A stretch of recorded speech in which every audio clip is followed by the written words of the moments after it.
You're listening to Radio Mayapur with the best devotional, meditation, kirtan music, and inspirational podcast.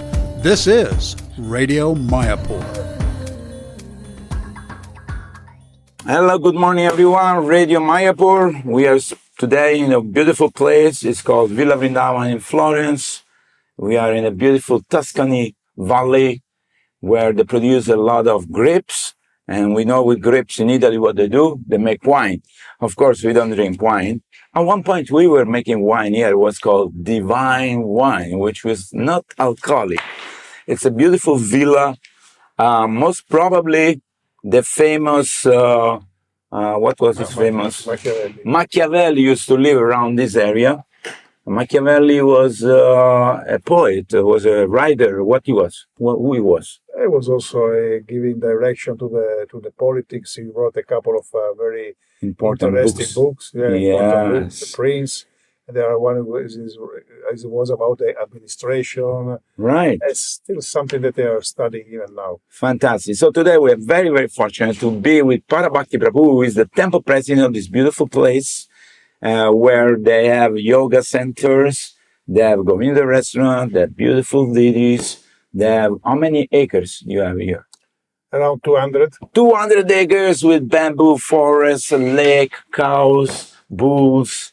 And once upon a time, I remember in 1980, we had more than 400, 500 devotees here, all enthusiastic brahmachari and grihasta going out and distribute books and big festivals. So very good memory in my mind. And I'm still in love with Villa Vrindavan.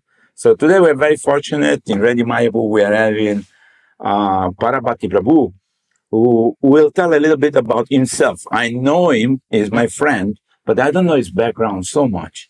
So he can introduce himself and say, oh, yeah, I knew that you for sure. He was in a university, coming from background of some elevated social position. I don't know.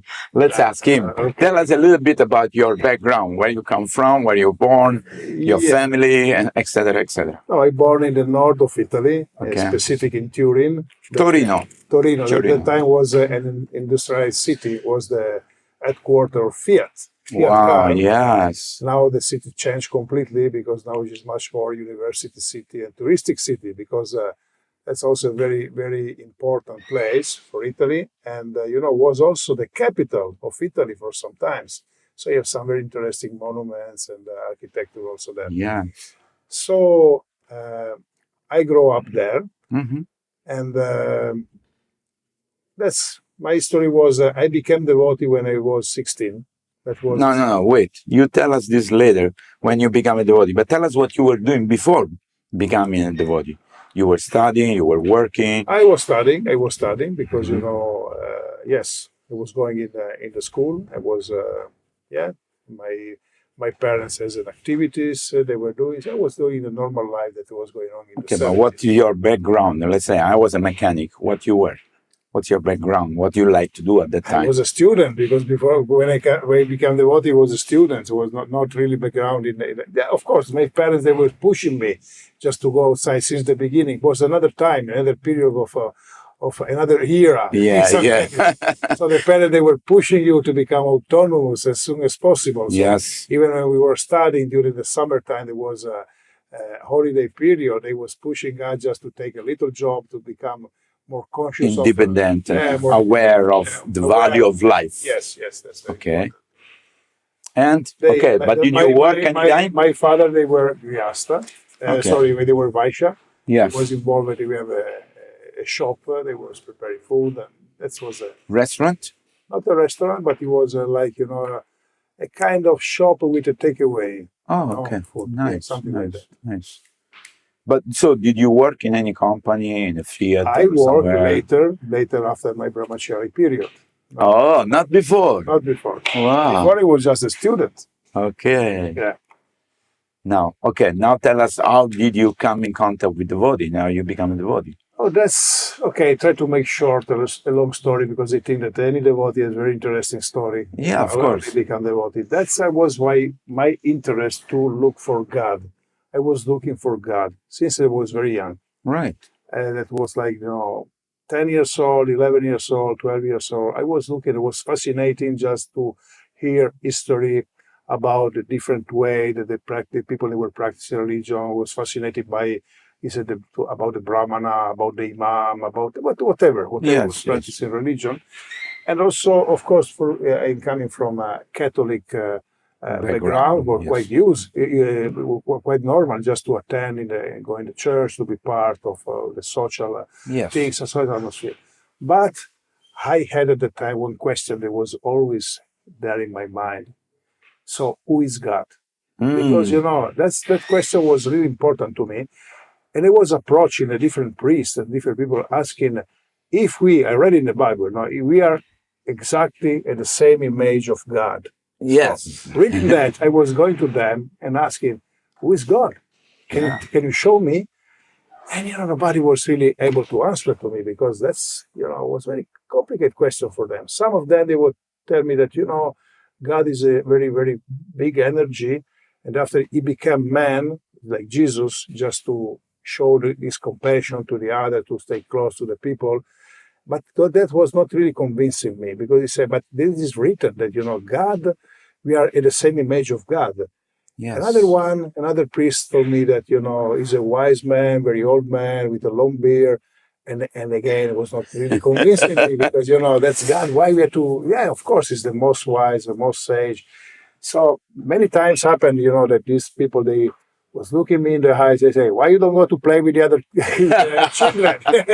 They was inviting me. But yes, it was a joke, but, that for me was very important. Finally, I met a priest, he was a Salesian. Salesian is a very dedicated people, very deep people. They are like the Franciscan? And that's something like that, but they are much more, toward spiritual. People. Okay. They are just helping, especially with the school, growing the kids. And this priest was very strange because he was practicing yoga. We are talking about 50 years ago. Right. And even nowadays, the Vatican, the Church, they didn't totally accept the yoga. You can imagine at that time. Yes. So, and he was reading some book. I went to talk with him. I saw this book like Krishnamurti book, Paramahansa Yogananda, something like that. I was putting the same question to him. And after some times, we became friends. Okay, friend. I was like 13 years and he was like 27, 28. But, kind of relation. And once he told me that for some answer, you have to go to India. Wow. And it was very impressive because, I didn't even talk about that. So why India? So I asked him, yes, you can find something you can integrate your research. But he was talking like an old, brothers to a junior brother. Right. But I saw books that was autobiography of a yoga, yoga by Yogananda, Paramahansa Yogananda. And I asked him, can you give me this book? And he said, yes. And he gave me the book. I started to read something. It was in Italian. Was in Italian, okay, yes. Was in good. Italian. It was quite fascinating, but after this priest moved out for missionary activities in South America, I don't remember, I completely missed him. And that time was the period of the counterculture. Right. Still, because what happened in US after sometimes I arrived also in Europe, in Italy, Yeah. This was the time when everyone was Vietnam War. Yeah, people just becoming hippie. right after there was the 70s, the late of the 70s. So everyone was really running out from everything. That was the period, from the family, from the society, from this, from that, and when everyone was looking for freedom, And we used to have this gathering between friends, even if we were very young, like 14, 15 years old. And we were just staying together, drinking, smoking, not only cigarette. And so we have this time. And we used to have in this group like reading some story coming from wise story, coming from, the Indian Americans, Native Americans, yes. also from India. Yes. And I was looking for my question about God. Yes. And I still remember it now. One night, one evening, one guy, he just started to read something. He was starting to talk about the blue God. Blue God. Blue God. And it was, when he saw this blue God, something came in my mind immediately. Just I remember it. He said, which is the name of this God? He said, Krishna. Whoa. He said, Krishna. Krishna was nothing new for me. I never heard before, but when he said the name Krishna to me was something that came in my mind as something familiar to me, And I asked him, what it means this? He says, he told me, he's a blue god. I said, blue god, I know Shiva. Because we say, no, Shiva is only the throat god, blue. He's completely blue. Say, I want to know more about this, about Krishna, Yes. And he told me, I don't know, I just got this story, But he said, there are some young guys that they are coming, they call them Hare Krishna or something like that. They shave their heads and they are just going around and distributing books. And so I say, where can I find them? And he said, I don't know, but I know that they were more or less in the center of the city. So I start to go, because I was living in the suburb of Turin, I start to go every day for 3-4 days with the real intention to meet the devotee. Right. And I was never able to do that because in the 70s, not like that. It was not the internet. It was not easy to find people. Very different. And finally, when I was totally, what to say, I tried, nothing happened. I still remember I was in the center of the city. I just turned on the corner and I saw a devotee in front of me. He was dressed in the dhoti. And, that's very clear to me. Look that everything around him was done by rubber. He was the only real person. And I was stopped in the middle of... Now, wait. What? Explain a little better this concept. Everything around was what? Rubber? What do you mean? Was fake? Goldman. Oh, was rubber means it was not real. Yeah, it was not real. No, the only one real was him. He was real. He was real. The rest was not real. So I stopped looking at him. For maybe 1 or 2 minutes. So he come to me, just little slap on the face. Hey! And what happened to you? What happened to you? Are you okay? He said, no, I was looking at you, Yes. And he said, okay, he introduced himself, Hare Krishna. What was his name? That was a proper disciple. His name was Valiara. Oh, Valiara. I met Valiara. Yeah, nice. And finally, he was talking. He said, where are you? He said, we are here, but now we are leaving. We are going to another place, blah, blah, blah, blah. And he gave me a book, a Sri Upanishad. Wow. And I was keeping some money, but at that specific day, they didn't have nothing. And they told me, I want that book, but they don't have money. And he told him, the only money that I have with me is the ticket for the bus to go back at home. But it was nothing. We're talking the time was very cheap. Lira. Yeah, something like that. Yes. It was nothing, Yeah, it was not big money. And they say, okay, I can stay in the bus. Maybe nobody will check, and I will give this money. He said, okay, this money is nothing, but I want to give this book for free. And he gave me the book for free. Nice. And he saw that you were really keen and interested. I don't know. I was really grateful to him. So I went back immediately. When he gave me the book, I went back home. And when I back home, I go in my room and I start to read. It was difficult to me to understand because 15 years old was very difficult. Yeah. But that was one picture that was really, really attracting me. That was Srila Prabhupada. Wow. And when I saw Srila Prabhupada, I tried to understand. So the first Javasyam Idam Sarvam, I tried to understand what it means, I read it again. And finally, I arrived to the conclusion, I want to meet this man. I didn't know who was Srila Prabhupada. Yeah. And so to make short, after when I became 16 years and a half, I told you that was the time that everyone was running out from everything. Yes. So without passport, I make a very crazy plan with a friend to go to India. Without passport? Without passport. But totally crazy, and Krishna protect us because, probably we will die in this. But totally crazy. But, when 15 or 16 years old guys, they can make a plan, totally something very crazy. Yes. But I told to my friend, I want to go because in the books that was one Andres, was the only temple in Italy at the time, was a rented house. And I told him, before going in this trip to India, I want to go to meet this man in Rome. In Rome, so I didn't know nothing about that. So we went in Rome, and I entered in the temple and say, I want to meet this Bhaktivedanta Swami Prabhupada. Which year it was? It was 78. Oh, yeah. Right after he left the body. He said, he's not here. He came only once in Italy. But unfortunately, he left his world. He passed away. He left the world. Wow. But they invite me to enter in the temple. At that time, we have only in all Italy just a small deity of Gornitai, and it was Gora Arctic time. They start to sing the Gora Arctic, Evening time. and to me was like to say the feeling was I went back home. That's my home. Yes. So I look my friend. When the Gora Arctic finished, the devotee they invite us to take prasada, and after we were supposed to leave. And the devotee say, okay, now we are going to close. Say, so, and now where we go? One devotee It's too late. So that's not my problem, no? We are living it. But if you want to stay, you can stay. You can stay. And so I stay and practically became devotee. And your friend?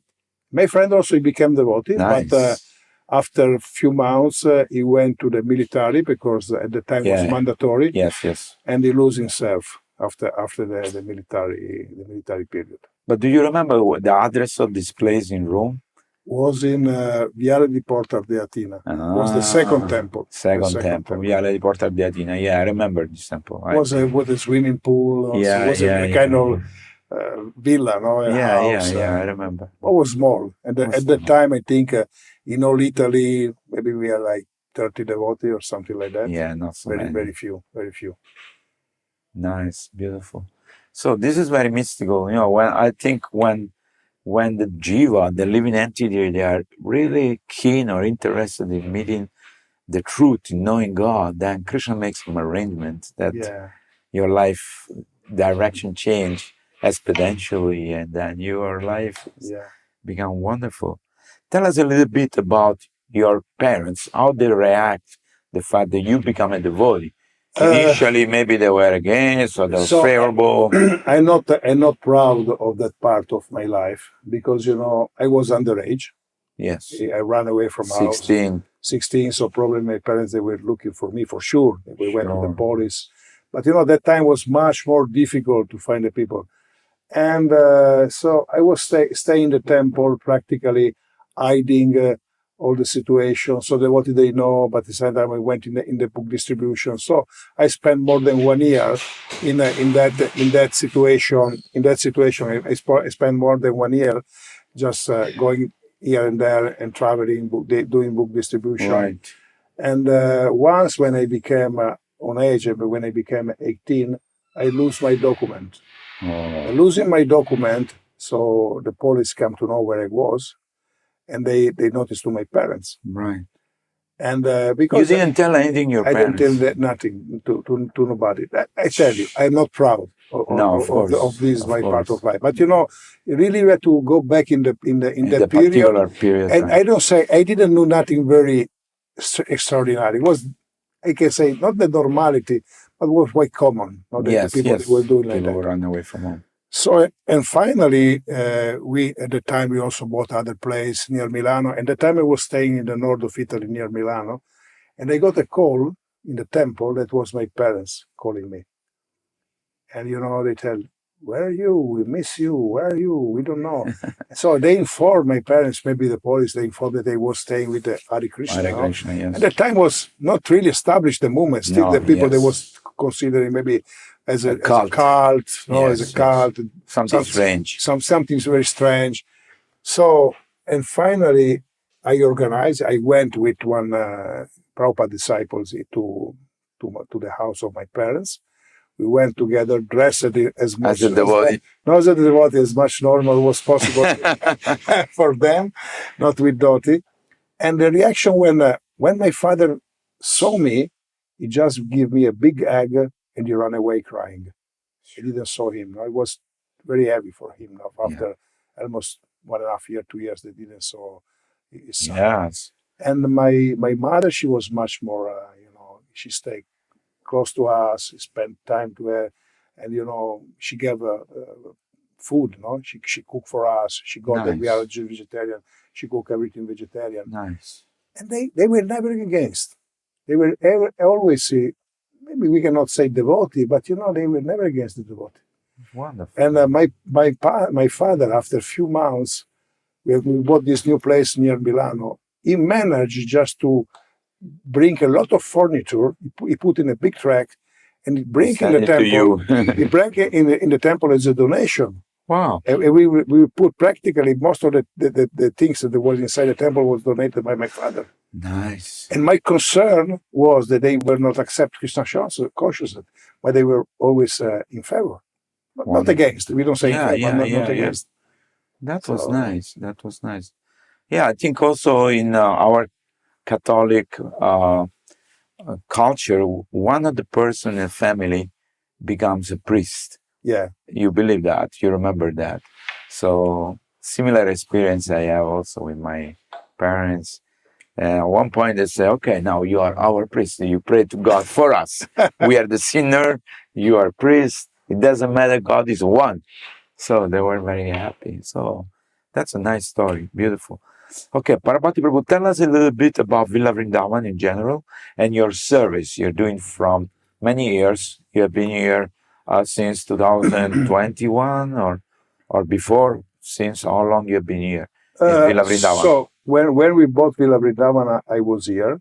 That is again very very interesting how we got, because it was in the book distribution party. How we were traveling, and at a certain point we got the news that this big villa is available. It was available. Was becoming part of Hare Krishna movement. So we decided to have the festival of the marathon here in Villa Vrindavan. So we arrived. Remember, that time was no internet, no cell phone, nothing. Which year it was? It was like beginning of 80, beginning of 80, because we bought this place in the end of 79. That was the beginning, well, like March or around like that. So we arrived in the entrance, and Villa Vrindavana, who is never came here, he has a long walk and paved road, like 300 meters, from the main road to up to the building, to the villa. And when we entered, the first impression was we missed we wrong the place. Wrong the place. We started saying, "How is possible? We don't know. This is a villa. Maybe we are entering the property of someone. Maybe they called the police." So we stopped our van and we sent the devotee just to explore. And this devotee was exploring, and finally he found the devotee. He said, "No, it's the right place." He came back. So, come on, go. Let's go. and we went there. Now we cannot imagine such a huge place, big. Nobody was even thinking that was belonging from us. That was my first experience. So in the beginning, it's important to remember that at that time, our movement was just established. Yes. Very new. For 4 years, no more. 4 or 5 years, it was no more. So, and so many people, they were joining the movement. Sometimes, maybe often, not only sometimes, often without not so much deep understanding what we are doing, but many people, they were arriving. So it was a necessity to have a place just to put all these people. Yes. And in the 70s and the 80s, to be Krishna devotee was to live in the temple. Yes. That was the reality. 90.9% of the devotees, they were living in the temple. Yes. Almost the totality of them, they were brahmachari or brahmacharini. They were not married. Yes. And and that's because also we have a lot of devotees here, because everyone was staying there. After some years, everything changed. Even the society changed. It's also a social analysis that we have to do, because in the 70s and the 80s, the people, they used to live in the community. Yes. After from the 90s, people, they start to move out from the community. Yes. That means at the time we have a social community, cultural community, spiritual community, any kind of community. Even the family was very big. Normally the people, they will stay all together. Yes. The mood changed, and even in our movement, the mood changed, because it was reflecting the society. And, and also most of the devotees, they want to be married. Yes. So when they married, it was very difficult to stay in the temple, because there was no space for Grihastha. Yes. So they had to move out to find a job, blah, blah, blah, blah, and so on. So that's also the reason, because so many devotees, they went away. Yes. Many, they keep connected with the temple. Other, they lost themselves. But there was a kind of phases in our history. I also moved out from the temple after the brahmachari time. And when I was 24, I became married. So I was not, initially was not a devotee, my wife, but we found a good feeling, a relation in between them. And of course, I started to work. I continued to study. I was working for a company. I also was into the outdoor activities. I was teaching, I had a school for training normal people and also instructor to scuba diving. Wow, Yeah. scuba diving, nice. And that's allowed me just to, both the job and also this activity was allowed me to travel from many places in the world for different purposes, but mainly connected with the activities. And I spent almost 20 years into that. I was, of course, Krishna was always in my heart, and Prabhupada was always in my heart. But honestly, I was not deeply practicing anything. I was not. Also because, in that period was a quite challenging period, no? Yes, And I maybe remember. not everyone completely agree what was going on. Absolutely. We know the story. I know. Like, we were practicing by ourselves, no? And just staying at the window, no? Yes, on the borderline. Yeah. So actually, you asked for so in the beginning of the 2000, I was coming more and more close to the temple, to iskcon, and somehow happened that Villa Vrindavana was in a deep crisis. That was really difficult to think about the future of Villa Vrindavana. So somehow the devotee, they called me to be part of a group just to try to do something for Villa Vrindavana. So I gave my availability. So we started to do something, and after a few months, the devotee asked me to become temple president, and that was 19 years ago. Right. So I took the responsibility 19 years ago. So for the moment, now I'm keeping, of course, this responsibility. I am involved also at national level. I am a vice president of our legal iskcon confederation in Italy. Nice. And serving at the Italian and European level as in communication, in iskcon communication, and many other things. Now we recently accepted also this to be continental officer for the property in Europe for iskcon. Yeah, very important. And that's also important to me because you're a very nice Vaishnava and also Sabha member.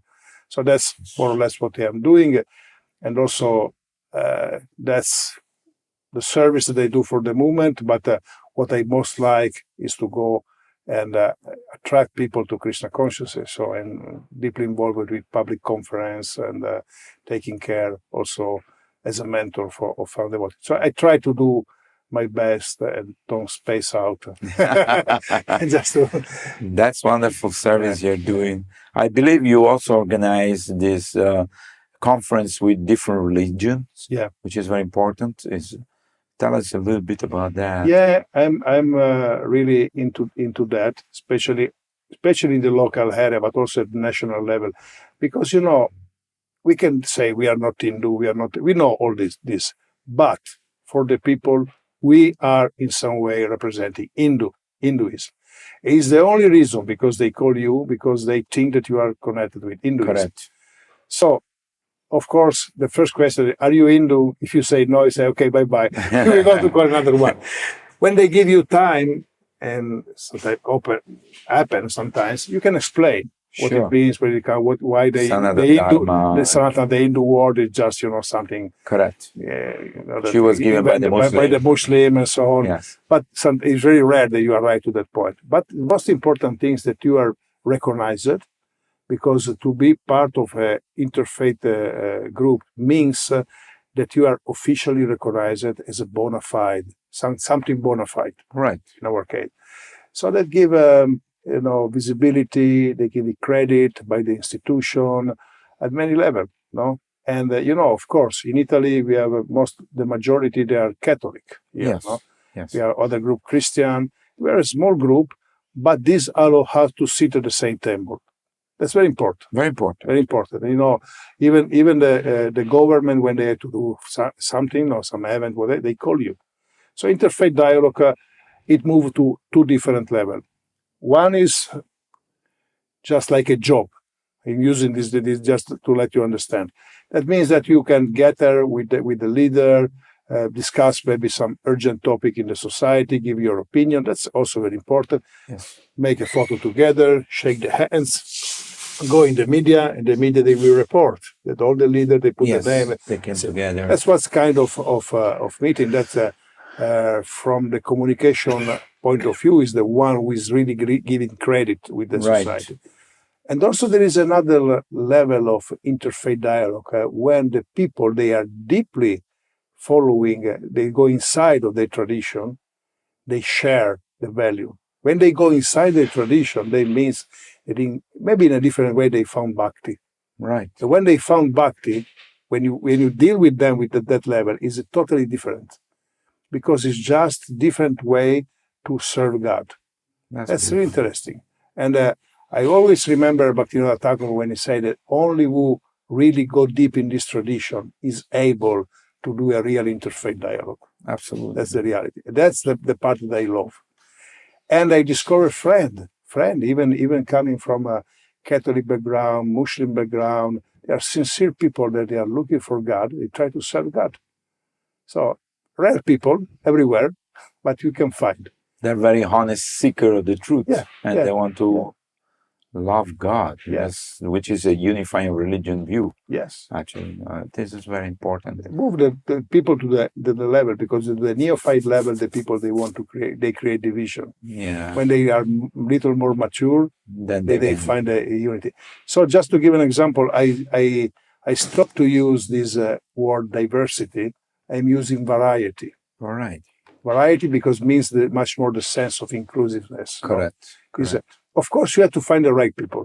And, Absolutely. but when you find the right people, believe me, is wonderful. No? Because I remember I was saying this morning that years ago, was like 10 or 12 years ago, I asked to all the religious leaders, the people, just to have a special meeting, because normally we gather when we have to discuss some relevant topic for the society. That's God. That's good. But I told them why we don't meet together and we share the way that we love God. No? That's wonderful. And in the beginning, nobody was really supporting me. We say, this topic is too complicated. Nobody will come. We'll say, well, no. I say, okay, let's try. They went in Villa Vrindavana, in our place, and we had one of the most beautiful meetings they ever attended, and a lot of people were there. And it was amazing to listen, some priests, not only priests, also some practicants. They were sharing what is God for them, how they love God, even for the Muslim, for the other. That's everyone coming out from this meeting was really, wow, like to be in the heaven, Right. See different friends, they are speaking from different language, with different perspective, but they convey in the same center to God. Yeah. Love is God. God is love. Yes. So if we have that in the center, then we can communicate with everybody. Yeah. In fact, I would say that even some devotees, sometimes they become fanatic. They think, we are the only people who know God and everybody else is in Maya. But it's not true. Everybody has to some degree, some understanding of love of God. Yeah, so maybe we know that we have to also be very rational. Not at some level, the understanding is very low. Yes. But it doesn't mean that you have to discriminate these people. Like, when you become a teacher, you can teach to the young guys, to the elementary school, or you can teach the university. Of course, the language can be different, but the meaning of to be a professor, that means also to have a higher vision, is to help these people to grow. Absolutely. So sometimes also for some religion or maybe some person are at the elementary level, but they are sincere. So if you block them saying that you are the best, you put a barrier. Yes. It doesn't help. I don't think that the devotee, they have to act in that way. Absolutely. They have to be sincere, welcoming, and understand the level where they are, and just to give their best to help them to grow. Because if you really have the most elevated philosophy or whatever you want to call, so you are supposed to have the better understanding, and the better understanding for what? To declare that you are the best. No, that's normal. Everyone is thinking to be the best. Everybody are the best. When you start some interfaith dialogue in the beginning, everyone in the first meeting, they start to establish that they are the best. Yes. That their philosophy is the best, and the other, they're okay, we accept you because I'm very merciful, or something like that. And you see, we experienced the same problem here when our movement came in Italy. So many people, they don't know and they were thinking that we are cult. Sometimes they were thinking that dangerous cult. Yes. If you go to India, kind of the opposite, because the Catholic, the Christian, they become cult because they are small, they don't understand. So, which is the way. Yes. Some people, they really work just to convert and establish that they are the best. I never read that, the Vaishnava should be something like that. No, absolutely. We should be all inclusive. Yeah. Because our philosophy is such a big open mind that we can understand everybody else's level and we can include them in our worship of God. It doesn't matter their background. So tell us a little bit about the challenges of you being here from the beginning. Of course, there were many challenges, in bringing up, the level of Villa Vrindavan.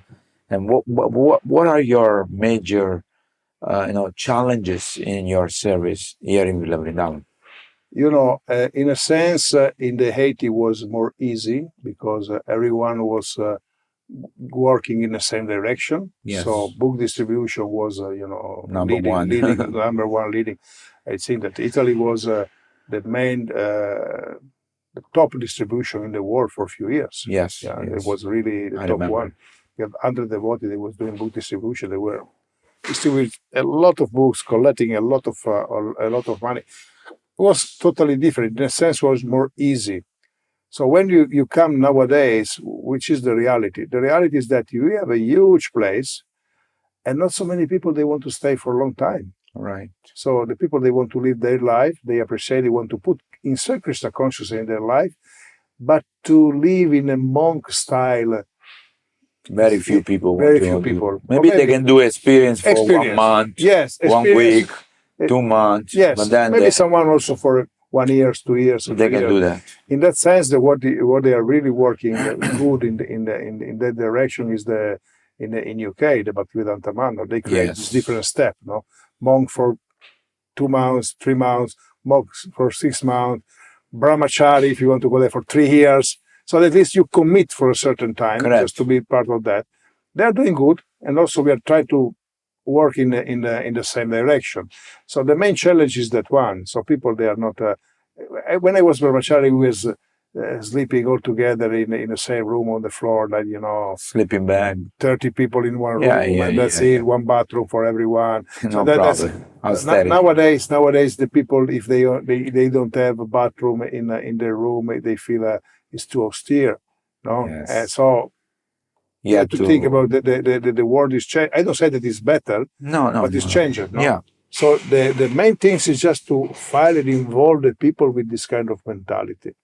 So in between them also there is some devotee they commit for all life. This is the main challenge. The main challenge that I face is that to find a devotee they want to commit for long times. Right. And it's not only here. It's especially in the Western country, but I heard also in India, more or less, they have in many places the same problem. Yes. People, especially the society is changing, the youth especially are changed. They are used to live day by day. Yes. And this day by day is difficult because they don't give you the perspective of the future. Yes. So sometimes we are talking about succession, because always going to be the next step or president or whatever it is, take some position. And it's very difficult to find someone that want to be trained and prepared to go there. That's the main difficulty they face. Right. Of course, also the law and the administration in the country, they change a lot in the last 4 years. So you have to sometimes or even fight with something that change, come immediately. And also there is a lot of things that you have to do for security, for this, for that. So we have to move step by step. So when I took the responsibility of Villa Vrindavana, so the situation was something was done, but they say, okay, we will, from the security point of view, for everything, we have to transform everything, to make a really safe place for everyone. And if the people they don't want to come here to stay for a long period, just try to give them the opportunity. Yes. So that's because we started now is many years the volunteer program. Mm-hmm. So we are working with the volunteer. They are coming for 2 weeks. Some of them, if we agree, they can extend, no? But that's interesting because many of these guys, they came, they didn't know nothing totally nothing about Krishna consciousness. Only they saw a place within their international organization. I want to go there. And some of them, they become devotee. Yes. Some also Absolutely. initiated devotee. So that's Absolutely. important. Also, we have other program for ashram experience. So we welcome the people. The difference is that the volunteer, we just make easy for them to practice. For the volunteer, we ask them to follow all the program. So they start immediately to go to Mogul art, take this and that. Nice. So we have some kind of experience. And, they can extend to become devotee. We have few devotees here that they just came for stay maybe 1 week or 2 weeks. Now there are 2-3 years that are here. But the challenge is also to help these, especially the youth, just to understand what they want to do in their life. Yes. That's a really, really challenge because, if they want to stay in our movement for a long period of lifetime, they need to be prepared in studying philosophy and also look at their tendency and try to cultivate. Maybe someone like to cook, someone like to preach, just to somebody like agriculture, any field. So yes. Try to engage them properly. Yeah, and if you see that they are not the people they are able to stay for a long time in the movement, you have to remember they are devoted. Yes, they can take the message with them. Yeah, try to encourage them to take some course or responsibility of studying the society. And when they become, I don't know, bakery or a kind of a lawyer or whatever it is, still they will They're connected with us. So that's the main challenge that we are facing with. I understand. Yeah, that's very important. Tell us the most beautiful slogan you like of the Bhagavad Gita. Tesam satata kirtanam bhajatam pritipurvakam dadami buddhi yogantam yanamam upayantite. Tell the translation. The translation is the one who is serving me with love and devotion, I will give the intelligence by which they can come. Which they can come to me. And this sloka I'm repeating constantly with people because it's true. I experienced many times in my life. If the people they don't render service, they will not understand. I have a lot of cases of people that was coming here in the temple for 20 years, something like that, and they asked me what I had to do to make advance in Krishna consciousness. Take a responsibility. Even little responsibility. I still remember one man that he was coming here for a long time, and he was asking advice. They say, "What you can do?" He say, "I'm working all week. I can only come when there is the Sunday feast." Holiday. No, the Sunday feast. Yes. And I told him, "So, what service you can take responsibility?" Say, you see, we have metal plates because we skip just to give a disposal place is our policy. Just to try to avoid as soon as possible. Need to be washed. And he told me that I will take the responsibility. I will organize a group. I will every week, every Sunday, we'll wash all of this. Sometimes 200, 300, or whatever it is. It's funny because after taking the responsibility after a couple of months, come to me and say, now I'm understanding much more better the philosophy. Because I say, why? Because you're offering direct service to Krishna. Absolutely. And he say, when did the realization come to you? He say, sometimes when I'm reading and sometimes when I'm doing service, it come up something that was in my mind and Krishna gave me the experience. Yes. That's the reality. Because devotional service is actually, we are trying to please Krishna and the devotees so that the realization will automatically come. That's wonderful. And also, what I try to do as best of my capacity, any kind of people, even someone come here just curious, try to engage them in something. Some kind of service, yes. Yeah, because through the service they can get the realization, Absolutely. and then they can become devoted. Because that's what is one of the problem with the religion. It's because the religion is not providing the realization to people. It's become a cultural things. Yeah. And after they lose interest, because something better to there is no deep realization. Yeah.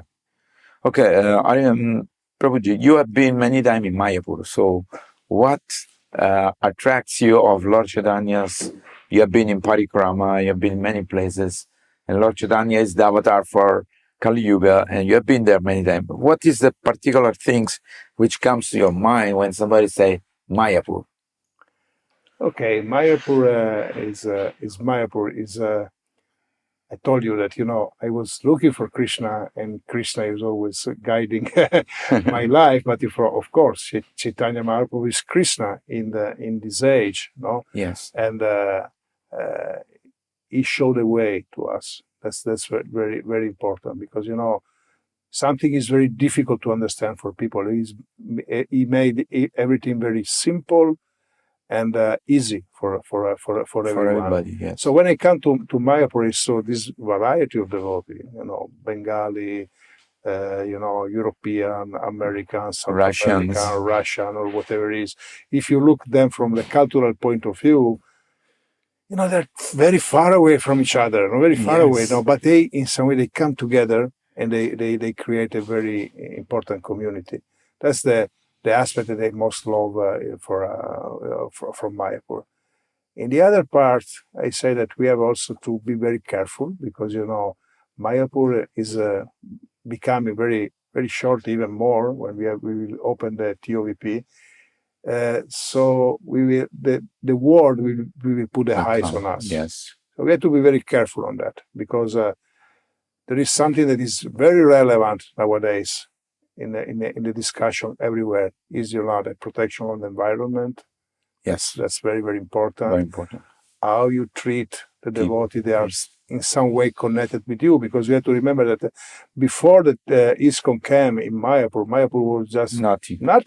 It was nothing. Some a little Muslim village, practically Muslim village in the middle of the rice field. No, Yeah, there was nothing. Now it's becoming something very important. We know that there is a lot of speculation behind, a lot of sometimes also fighting. We know all the story.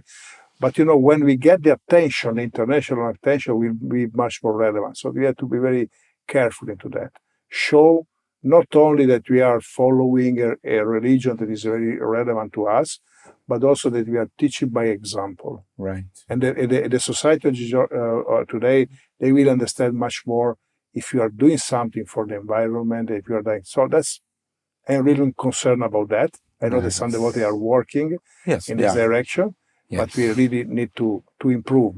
Because, this become our visiting card from all over the world. Yes. The Mayapur. When you will be open completely this temple, so it will be the headquarters. It's already the headquarters, but the world will understand that that's our headquarters, and they will look at every single thing that we are doing. So also, if Mayapur is doing good, also when in Italy, when we go to meet some politician, I say, okay, look what we are doing there. Yes. This is an inclusive place. Yes. And from the communication point of view, I am in the international board. We are also planning, when the Mayapur will be open, the TOVP, how to deal with the different part of the society. That means academic, politician, artist, religious leader, of course. So that will be something very relevant. We have to be prepared. You have to be prepared. Yes. Because,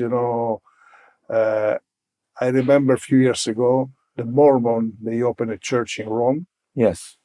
They spent more than 100 million euro just to make this church. I went there to visit this place. It was, wow. Inside was really shocking you, because any single detail was really perfect, very, very fine, refined. And now that is not possible, because when they open officially, they consecrate, and only the member they can go inside. Oh, no one can go and visit. No. You can go in a part outside, but it's their policy. Only the member they can enter. Okay. You have a card. If you don't have the card, you cannot enter. You cannot enter. But they invite everyone, and they make a very nice reception. I was in Italy, and they just invite me. I went there. I didn't ask.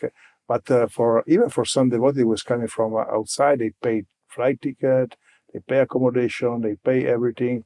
They give a nice reception, so they give a good impression. No? Absolutely. So that's also the same that we have to do, because if the people they feel that the devotee that's important are useful for the society, yes, they not only will trust you, but they will ask you from advice. And my understanding is what Prabhupada want. Absolutely. I just give you an example. When this terrible war that is going on between Ukraine and Russia, so the the small village that we are living next to us is just 22, 23,000 inhabitants, very small. But the mayor called me and said, "Can you come? We will want to make a little march for the peace, just walking inside the village and stop in the square and make a little discourse." You're in Florence. Yeah, no, next to Florence. Oh, we are next to Florence. So we are the small village. So I Valdivia. went there, and a few thousand people were there. So we went in the square, and of course, the mayor he make a little discourse.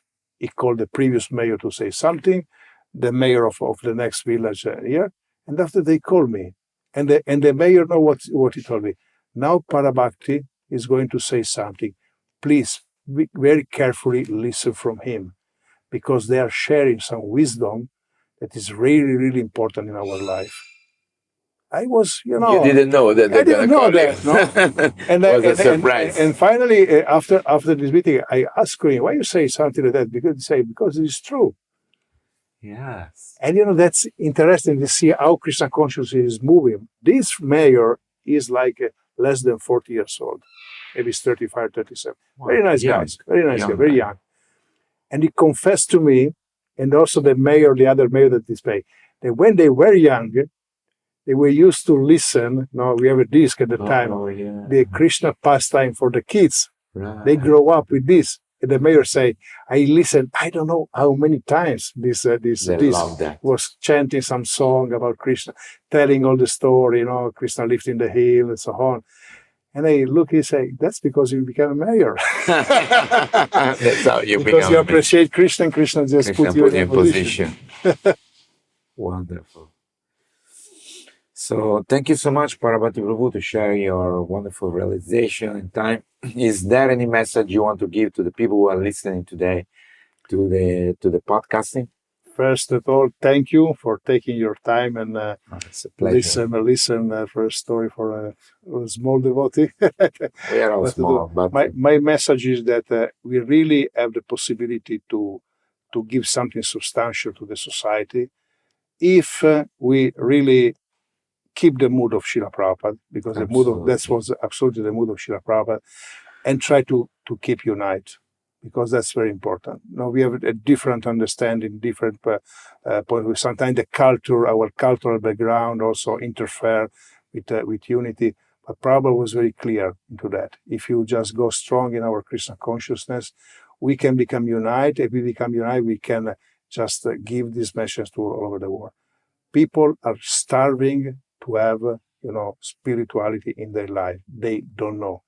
The devotee, they must be there and just help people to understand. If they put again Krishna at the center, the society will change, the world will change. Absolutely. Otherwise, nothing will happen. Thank you so much. Thank you so much. Srila Prabhupada ki. You're listening to Radio Mayapur with the best devotional, meditation, kirtan music, and inspirational podcast. This is Radio Mayapur.